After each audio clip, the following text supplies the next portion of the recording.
Natasha તું મારી જ છે. હું તો ગયો એ સમજી લેજે. તારી ગેમ ફિનિશ.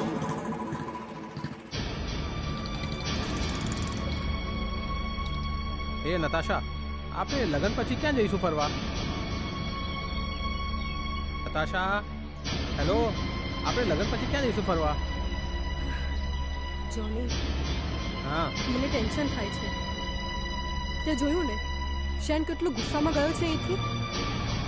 જોની, એ તને કંઈ કરી નાખશે તો? નતાશા, હું છું ને યાર. આ રીતે થોડી કોઈ કરી શકે તારી સાથે. ચાલ આઈસ્ક્રીમ ખાવા જઈએ.